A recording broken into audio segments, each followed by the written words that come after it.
Seguindo aqui, pessoal, nós temos agora a questão que talvez seja a mais importante da nossa aula, que é essa aí. A questão da intervenção de terceiros na ADI. Tá? É possível haver intervenção de terceiros na ADI, no controle concentrado abstrato, de forma geral?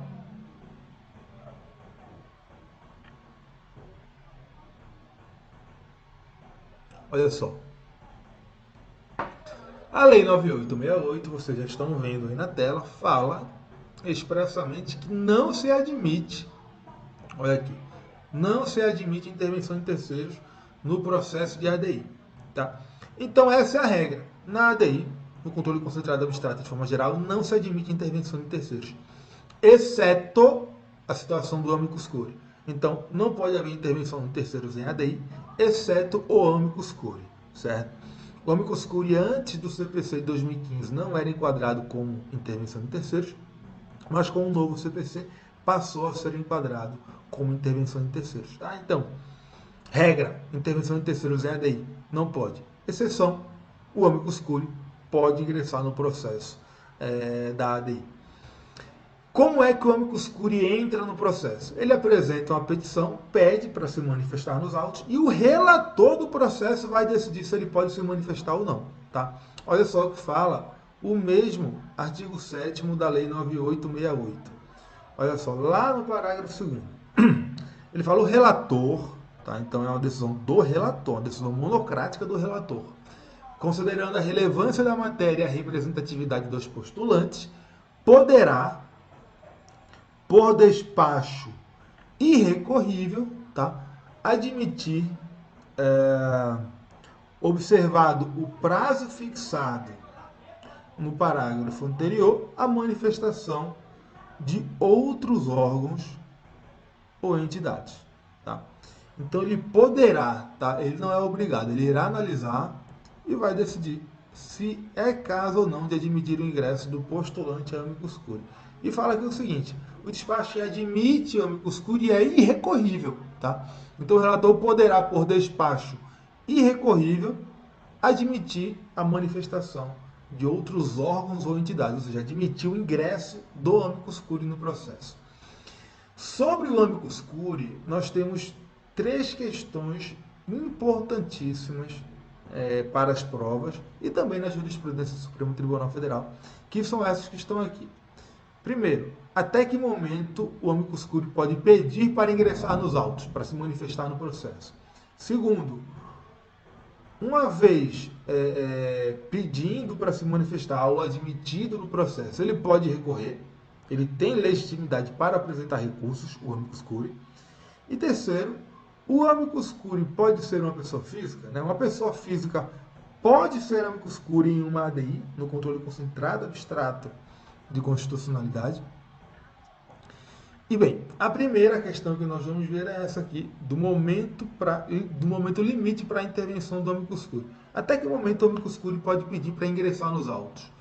E a regra, definida na jurisprudência do Supremo Tribunal Federal, é que o amicus curiae só pode pedir para entrar nos autos até o momento da liberação do processo para a pauta de julgamento. Então, liberado a ADI para julgamento, havendo a inclusão em pauta, não pode mais o amicus curiae pedir para se manifestar. Olha só o que falou o STF aí. O amicus curiae somente pode demandar sua intervenção até a data em que o relator liberar o processo para a pauta. Então, havendo a inclusão em pauta, já era por amicus curiae. Tá? Esse é o entendimento do STF sobre o momento limite para ingresso do amicus curiae, né? Para o pedido do amicus curiae para ingressar nos autos.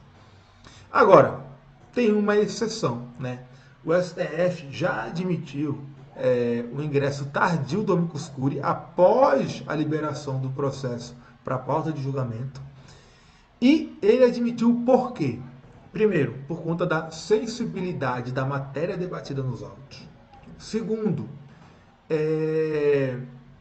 para realizar um equilíbrio de armas, para promover a paridade de armas nos autos. Então, quando a matéria for sensível, for relevante, e quando for necessária a admissão tardia do amicus curiae para promover a paridade de armas no processo, aí sim é possível, segundo temos na jurisprudência do Supremo Tribunal Federal, a intervenção do amicus curiae após a liberação do processo para a pauta de julgamento. Esse entendimento, essa exceção, nós tivemos essa manifestação dessa exceção em um caso que envolvia uma ação indenizatória pela morte de detento em interior de carceragem. Tá? E os autos chegaram ao Supremo Tribunal Federal. Envolvia um particular e o estado do Rio Grande do Sul. Chegando no Supremo Tribunal Federal, o que aconteceu? A União ingressou como amicus curiae e realizou, inclusive, sustentação oral. Apresentou a sua visão, a visão do Estado sobre a matéria. E o advogado da parte do particular nem mesmo se manifestou no Supremo Tribunal Federal. Então ficou uma situação capenga. Nós tivemos o Estado apresentando a sua visão sobre a questão e o particular, que representando a população carcerária, não se manifestou. E aí, na própria sessão de julgamento, tínhamos lá um defensor público e ele pediu para a Defensoria Pública ingressar como amicus curiae na própria sessão de julgamento. E aí o STF falou o seguinte: olha, temos aqui uma matéria muito sensível, tá? Que envolve indenização, responsabilidade do Estado por morte de detento no interior da carceragem. E nós temos aqui um desequilíbrio de armas no processo, porque o Estado apresentou a sua visão, inclusive a União se manifestou nos autos como amicus curiae, e o advogado do particular não se manifestou. Então, é importante que a Defensoria Pública venha aos autos, se manifeste apresentando a visão da população carcerária, né, dos hipossuficientes envolvidos aí.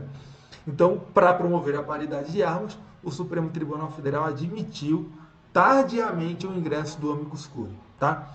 Mas a regra só pode pedir para ingressar como amicus curiae enquanto não tenha havido a liberação do processo para a pauta de julgamento.